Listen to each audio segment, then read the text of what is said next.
You remember that bit in The Wizard of Oz where Oz came out with a big staff and started zapping a frog?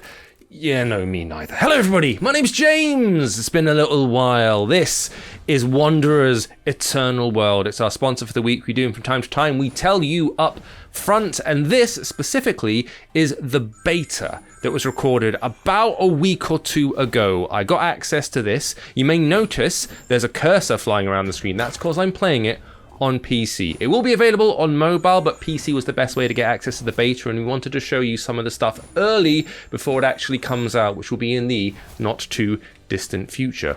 What's it all about?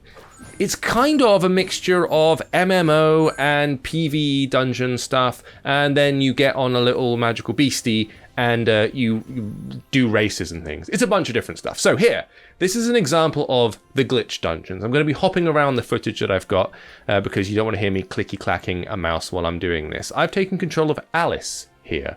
This is Alice with a very, very large sword strapped on her back, she of Wonderland fame, and I'm being thrown into a glitch dungeon. I'm using keys to get access to these bits, and they're effectively a kind of roguelike area where it'll be slightly different every time you play through, and you have to hack your way through these dungeons to grab yourself new gear and bonuses, get upgrades, unlock artifacts, which are things that you can purchase, which give you a kind of an overall buff, and generally make yourself a little bit better. Each of the different characters that are in the game are kind of a different class. So you've got Alice here, who is our like hand-to-hand warrior type with a big old sword. We've got Oz, who's the character I play most with, who is a ranged attack mage type character.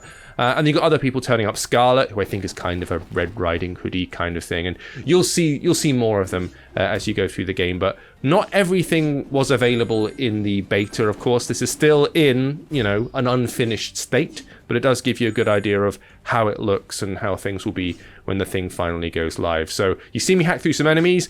I'm going to smash that thing, and look at that, it started raining. Isn't that great? That means I can jump on these little flowers, right? Oh no, the flowers got smaller. So how about we go back and turn that off because I made a mistake. And then look, they sprouted up and a lovely rainbow appeared, and now they can be used to bounce on. Isn't that nice? And then you can access these little altars and other areas in the dungeon that will give me little perks. So left hand side of the screen, you can see there I can choose one of those 3 power-ups, and then I can hop over to the next bit of the dungeon and start laying into another one of these frog prison keepers. So the way that you deal with combat, and this is the same thing on mobile, is you are basically tapping where you want your character to attack. You are using the attacks in the lower right hand corner of the screen. You can see me choose a couple there. Oh no, I did a death, how unfortunate. And the Cheshire Cat is here to mock me in my demise. No, he's very happy. I can't say that's bad. So they refer to this debugging process because effectively you're in this virtual dungeon. It's a glitch dungeon. This entire world is kind of done like a game within a game sort of thing, which means I get dumped back here in the Hunter's Forest. But it does show you where you can change your characters, change your pets, which are little characters that will follow you around. At this point in the game, I haven't got them, but I do unlock a couple during the rest of the game. And you can see the hero selection. All the other ones are grayed out there, but this is where I move over and go from Alice to Oz. Grand entrance there for Oz, who kind of floats around in an eerie fashion. And I can either hop straight into the glitch dungeons or go over here and deal with the advancement stuff. Let's get stuck into skill trees and things. So you can already see that I've powered up a few things there. I've increased my overall life and attack damage. You've also got the option to learn skills and get, juice bottles, which will give me more energy and all that kind of stuff. But there's also weapon advancement things as well. Here are the artifacts that I mentioned earlier. You can purchase these, and these will give you buffs and whatnot. You can see on the right-hand side of the screen there what each artifact gives you. And you can also restore pets if you have them. I say at this point I don't, but I do wind up with about 5 or 6 of them later on, and I get them to follow me around and do additional damage. And here is where you dive in and upgrade your weapons. I've got that 2-handed sword, which is Alice's, and this is the staff.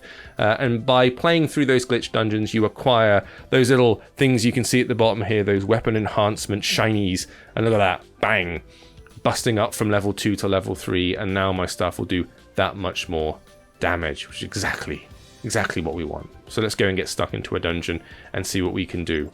I should say, this is only one aspect of the game. Even though not like everything was available during the beta, this gives you an intro effectively to the dungeon side of things. But there is an MMO overworld where you can interact with all the other players. There are mini-games that you can play, which I'll show you in a little bit.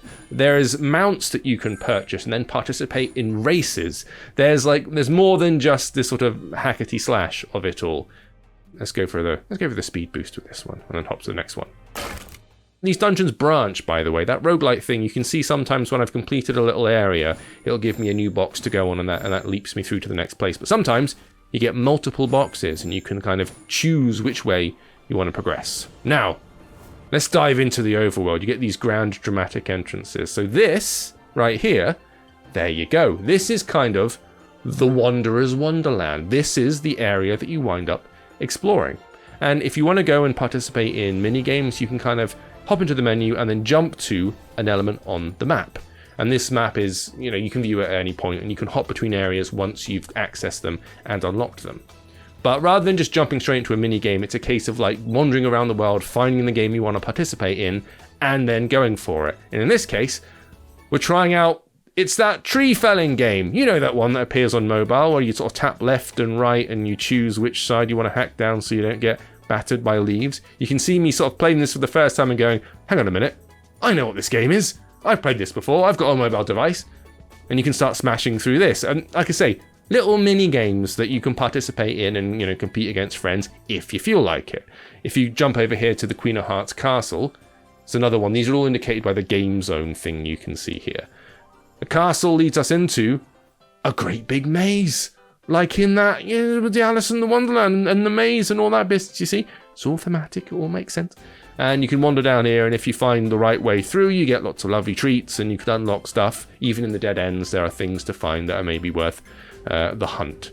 Or, if you don't fancy mazes, you can do some actual PvP. These are kind of areas of the game where, it's called Gold Clash, this one. You're supposed to go around collecting as much kind of cash as you can, and you can also do this against other characters as well. So you can go around, get weapon upgrades through here in order to batter folks with.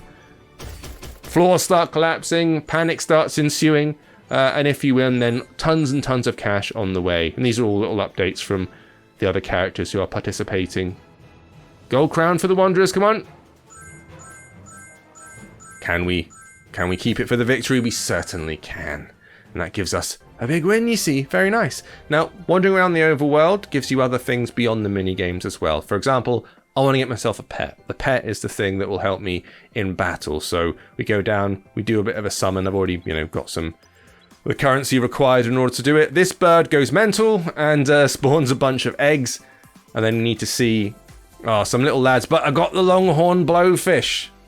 And that blowfish, with the cute little spotted bow, becomes my blowfish buddy, and will be helping me out in all future dungeons and whatnot, which is quite splendid. The same thing with the mounts, by the way. You can purchase mounts, and provided you are riding the little mounts, then you can get involved. But personally, I want to take a look at how my little blowfish is going to help me out. Look at that! Look at this! It's hanging around. It's watching. It doesn't appear to be doing a great deal for me, but I'm sure it's with me in spirit. It's my little floating moral support beastie. So the game will be coming out on mobile devices as well as PC. It will be cross-platform when it does go live, and we will keep you updated as to when and where it appears once they push the big green button and set it all live. But in the meantime, if you want to check it out and follow it, you can find over there as a Wanderer's Eternal World website you can track, and Twitter accounts, all that kind of thing, if this looks like your bag. Thank you for watching. I will see you all next time.